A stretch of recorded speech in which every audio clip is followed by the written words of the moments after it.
আসসালামু আলাইকুম রহমতুল্লাহি অবরকাতুহ। সম্মানিত দর্শক, একটি বিশ্ববিখ্যাত আন্তর্জাতিক গণমাধ্যম এপি, অ্যাসোসিয়েট প্রেস এবং আমেরিকার খুবই স্বনামধন্য একটি সংবাদ সংস্থা।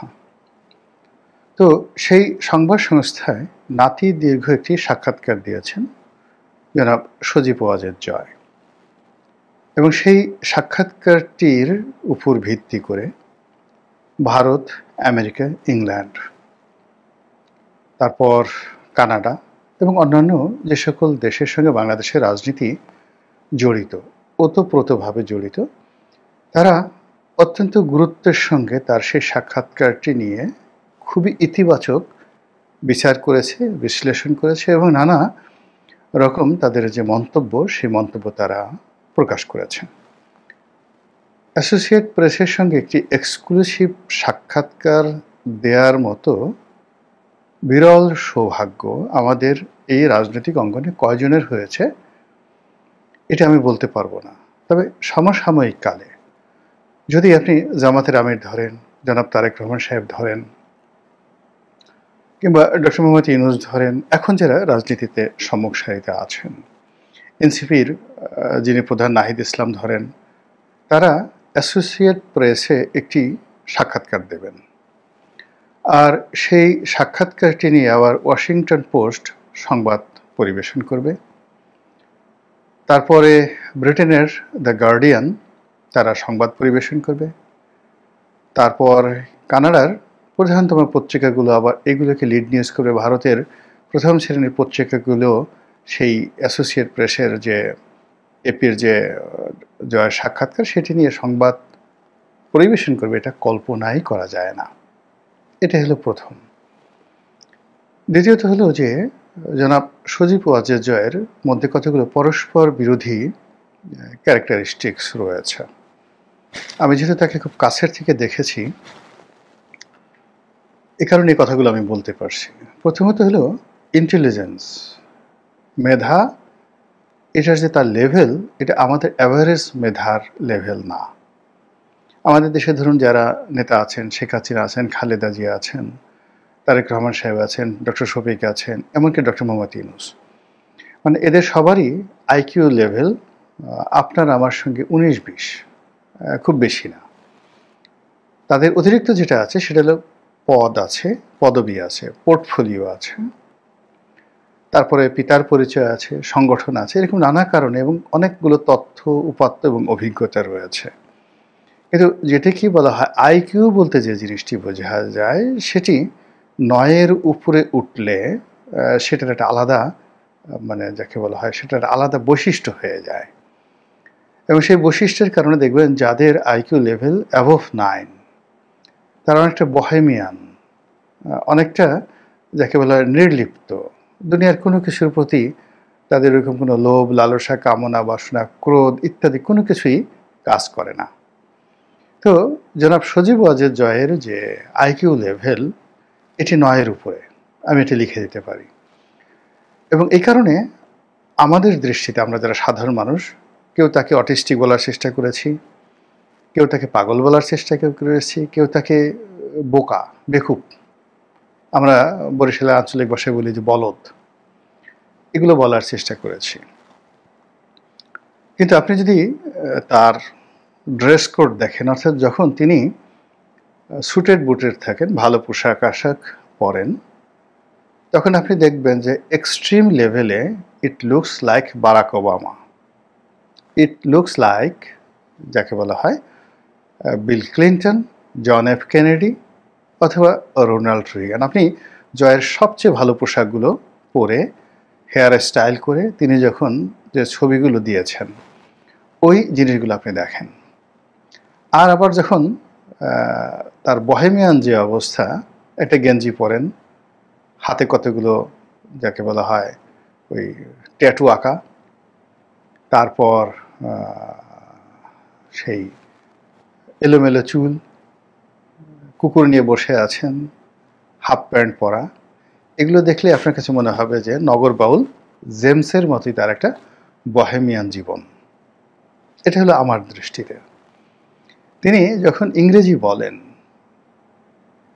তিনি এবং পুতুল তার দুজনই তাদের ইংরেজির মান, প্রোনাউন্সিয়েশন এবং একই সঙ্গে উপস্থাপন এবং উপস্থাপনের যে ঢং, এটা আমাদের এই সাবকন্টিনেন্টে বিলাল ভুট্টোর সঙ্গে শুধু তুলনা করা যেতে পারে। এমনকি ওই যে রাহুল গান্ধীও জয়ের মতো এত সুন্দর ইংরেজি বলতে পারেন না। বিলাল ভুট্টো, তারপরে হিনা রব্বানী খার, পাকিস্তানের যে পররাষ্ট্রমন্ত্রী, এই দুজনের ইংরেজি খুবই ভালো মানের ইংরেজি। ঠিক এই ইংরেজির লেভেল জয় এবং পুতুলের রয়েছে।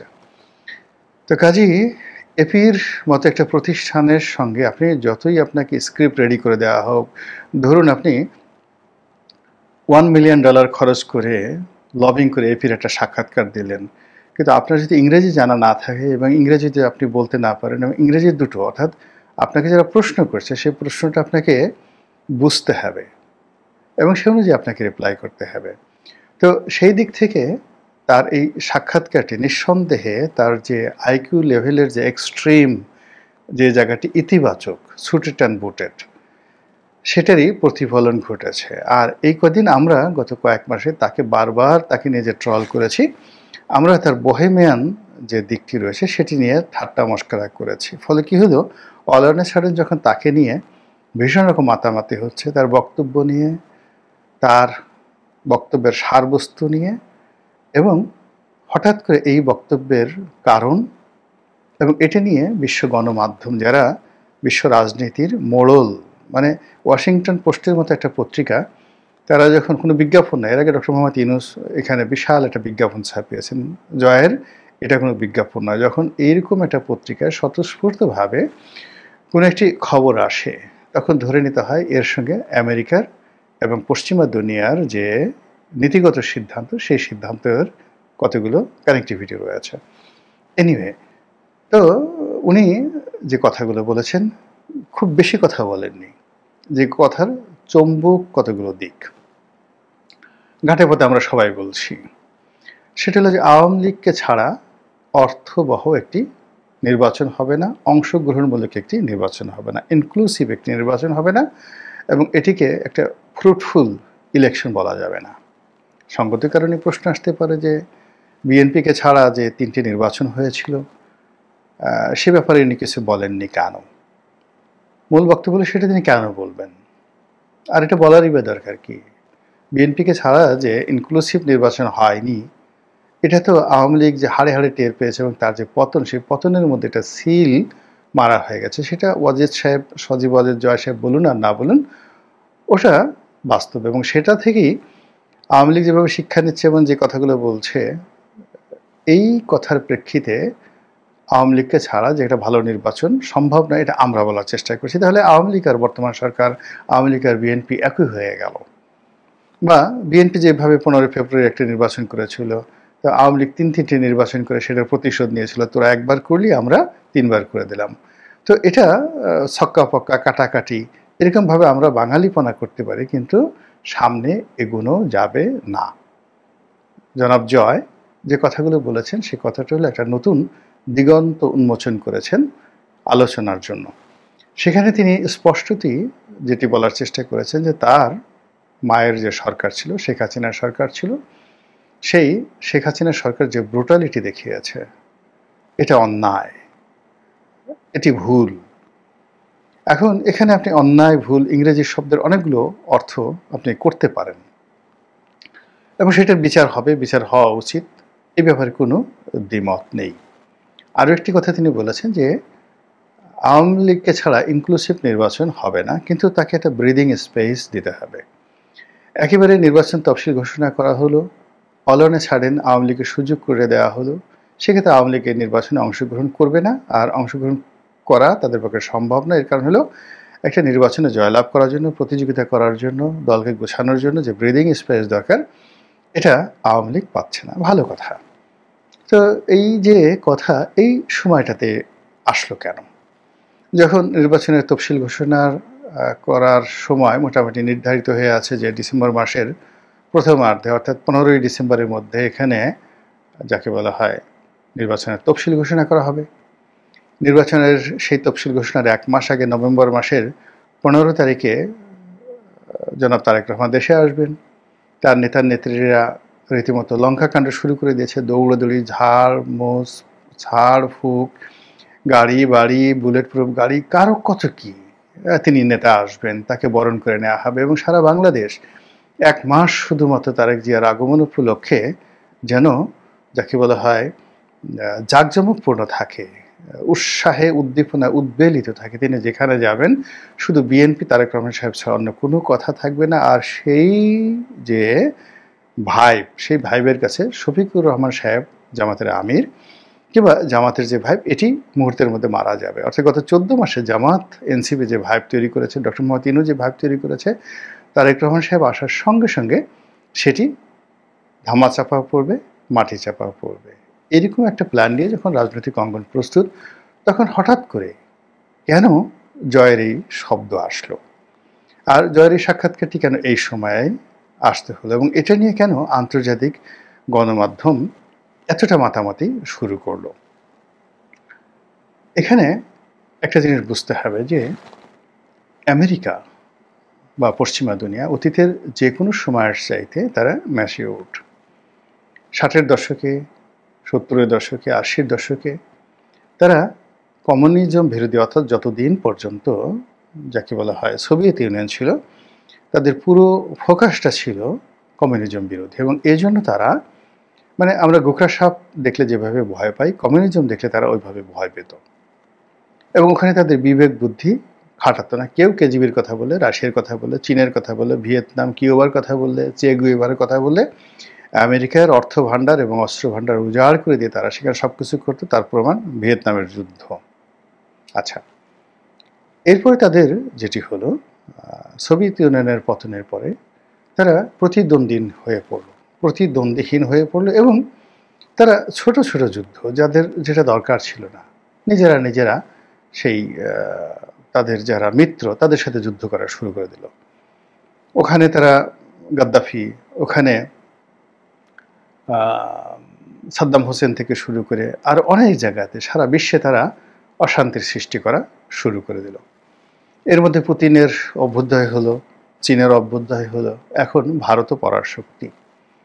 আর এই যে পরাশক্তির যে উদ্ভব, সেই উদ্ভবের মধ্যেই আমেরিকা খুব ভালোভাবে বুঝতে পেরেছে যে এখন তারা 60, 70, 80-র দশকে যে কাজগুলো করেছেন, কিংবা যখন তারা একক ক্ষমতা লাভ করেছেন, তখন তারা যে কাজগুলো করেছেন, কিংবা যেভাবে ওসামা বিন লাদেন তৈরি করেছেন, তাকে ধ্বংস করেছেন, তালেবান তৈরি করেছেন, তাদেরকে ধ্বংস করেছেন, তারপরে আফগান মুজাহিদিন তৈরি করেছেন, তাদেরকে ধ্বংস করেছেন। তো এই যে তৈরি করে এবং ধ্বংসের যে খেলা, এই খেলাটি এখন আর চলছে না। ফলে দেখুন যে খুব অল্প সময়ের মধ্যে ডোনাল্ড ট্রাম্প ক্ষমতা আসার পরে, এমনকি জো বাইডেন ক্ষমতা আসার পরে, অনেকগুলো যুদ্ধ থেকে তারা নিজেদেরকে গুটিয়ে নিয়েছে। সিরিয়ার যুদ্ধ, এবং সিরিয়ার যুদ্ধ থেকে তাদের গুটিয়ে নেওয়ার সঙ্গে সঙ্গে রাশিয়া সেখানে যাকে বলা হয় তারাও গুটিয়ে নিয়েছে, ইরানও গুটিয়ে নিয়েছে, এবং সঙ্গে সঙ্গে সেখানে বাশার আল আসাদের পতন হয়েছে। ফলে আমেরিকার উপস্থিতির কারণে তার প্রতিপক্ষগুলো সেখানে দাঁড়িয়ে আমেরিকার প্রতিপক্ষ যে রাষ্ট্রশক্তি থাকে তাদেরকে মদত দেয়, এটা আমেরিকা বুঝে গেছে। ফলে আমেরিকা অনেক জায়গা থেকে নিজেদেরকে গুটিয়ে নিয়ে আসছে। তারা ইয়েমেন থেকে গুটিয়ে নিয়ে এসেছে, লেবানন থেকে গুটিয়ে নিয়ে এসেছে। তারা এখন ইরানের সঙ্গে একটা সমঝোতা করার চেষ্টা করছে। বোঝার চেষ্টা করুন, তারা পাকিস্তান ভারতের সঙ্গে যুদ্ধ হয়েছে, মুহূর্তের মধ্যে সেটা বন্ধ করার জন্য পাগল হয়ে গেছে। গাজার যুদ্ধ তারা বন্ধ করে দিয়েছে। বিকজ আমেরিকাতে এখন এই মুহূর্তে যারা আছেন তারা জানেন যে চাকরির বাজার, ট্যাক্সের বাজার এবং অর্থনীতির কি বেহাল দশা হয়েছে।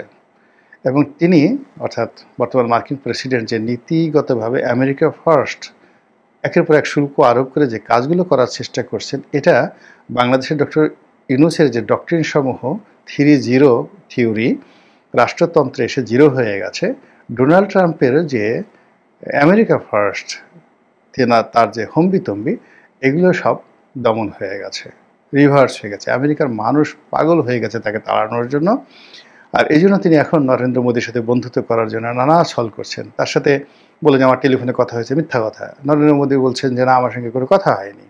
তো এইরকম একটা পরিবেশ এবং পরিস্থিতিতে আমেরিকা বাংলাদেশে তাদের যে ডিপ স্টেট পলিসি তারা নিয়েছিল, তাদের যে সকল এজেন্টকে তারা মনে করতো যে এরাদেরকে ক্ষমতায় বসালে তারা উল্টে ফেলবে, কিন্তু এরা যে আওয়ামী লীগ বা বিএনপির ওয়ার্ড পর্যায়ের একজন পলিটিশিয়ানের যে স্ট্রেংথ, শক্তিমত্তা, কৌশল এবং তার যে কাজ করার ক্ষমতা, তার উপর যে ডিপেন্ড করা, যে আপনি বিএনপি এবং আওয়ামী লীগ এই দুটো দলের ওয়ার্ড পর্যায়ের অনেক নেতা রয়েছেন, বিশ্বাস করেন সেই নেতাদের যে ধীশক্তি রয়েছে, সাহস শক্তি রয়েছে, এটা জনাব ইউনূসের উপদেষ্টা মণ্ডলীর একজনেরও নেই। ওয়ার্ড পর্যায়ে, ইউনিয়নের ওয়ার্ড পর্যায়ে যারা মেম্বার পদের, this is political maturity.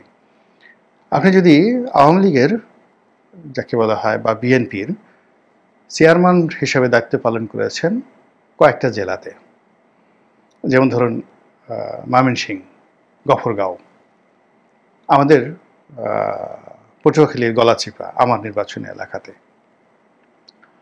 Feni এই এলাকার চেয়ারম্যান অথবা উপজেলা চেয়ারম্যান 10 বছর বা 5 বছর দায়িত্ব পালন করেছেন, এমপির কথা বাদ দিলাম। এদেরকে এনে আপনি যদি একসাথে 24 ঘন্টা গ্রুমিং করেন এই উপদেষ্টা মণ্ডলীদের মধ্যে সবাইকে, এই গাবতলী হাটে কয়েকবার বিক্রি করবেন, আবার কয়েকবার কিনে নেবেন। This is politics. তো এদের দ্বারা যে কিছু একটা হবে না, এটা আমেরিকা বুঝে গেছে। যদি 70-এর দশক হতো, 60-এর দশক হতো, এটা বুঝতে আমেরিকা 10 বছর লাগতো, 15 বছর লাগতো, আর বোঝার পরেও তারা কিন্তু গোয়ার্তুমি করতো। কিন্তু এখন তারা 24 ঘন্টার সময় নিচ্ছে না। যেভাবে ভারত পাকিস্তান যুদ্ধ বন্ধ করছে, যেভাবে মোদির সাথে সম্পর্ক করতে চাচ্ছে, আবার অনেকের সাথে তাদের যারা বন্ধুত্ব ছিল সেই বন্ধুত্ব তারা যেভাবে কাট আপ করে ফেলেছে, কাট আপ করে ফেলেছে। তো তারই প্রেক্ষিতে সজীব ওয়াজেদ জয় কিংবা শেখ হাসিনা কিংবা আওয়ামী লীগ, তাদের সঙ্গে কোনো সংযোগ স্থাপন হলো, এটি নিয়ে কিন্তু সরকারের মধ্যে এখনও যারা রয়েছেন সরকারের মাস্টার মাইন্ড, এবং এই সরকার সফল হলে যারা লাভবান হবেন, আর এই সরকার ব্যর্থ হলে যাদের পিঠের চামড়া থাকবে না, তারা কিন্তু এই বিষয়গুলো নিয়ে ভাবছেন। আর ভাবার ফলে একেবারে যখন সব কিছু পিন পয়েন্টে চলে এসছে, তখন হঠাৎ করে জনাব সজীব ওয়াজেদ জয়ের এই যে অভ্যুত্থান কিংবা অভ্যুদয় যা কিছু হচ্ছে, এটা সরকারকে সঙ্গত কারণেই বিচলিত করেছে, অস্থিরতা তৈরি হয়ে যায় সরকারের মধ্যে, এবং সরকারের অনেকগুলো বিষয় নিয়ে এখন সরকারকে নতুন করে চিন্তা ভাবনা করতে হচ্ছে। অন্যদিকে বিএনপির যে রাজনৈতিক হিসাব, তারা যেভাবে আওয়ামী লীগকে একেবারে মাইনাস করে দিয়েছিল, আওয়ামী লীগের কোনো চিন্তাই তাদের মধ্যে ছিল না। আওয়ামী লীগের সব কিছু তারা মনে করেছিল এটা আমাদের গনিমতের মাল। এখন আমরা কোন অংশটা নিজেরা রাখবো আর কোন অংশটা জামাতকে দেবো, কোন অংশটা এনসিপিকে দেবো, এটা বিএনপির যারা মাসলম্যান তাদের মেজাজ মর্জির উপর নির্ভর করছিল। গত 14 মাস ধরে এরকম একটা ভাইব যেখানে তৈরি হয়ে আছে, এবং বাস্তবতা, শুধু ভাইব না, বাস্তবতাও তাই। গিয়ে দেখেন যেখানে যেখানে আওয়ামী লীগের ব্যবসা বাণিজ্য, শিল্প, কলকারখানা রয়েছে, সেটা যেখানে বিএনপি মনে করেছে আমাদের এটার উপর প্রভুত্ব কায়েম করা দরকার, সেখানে বিএনপি করেছে। বিএনপিকে যেটা ফেলে দিয়েছে সেটা হয়তো জামাত গ্রহণ করেছে, জামাত যেটা ফেলে দিয়েছে এনসিপি গ্রহণ করেছে।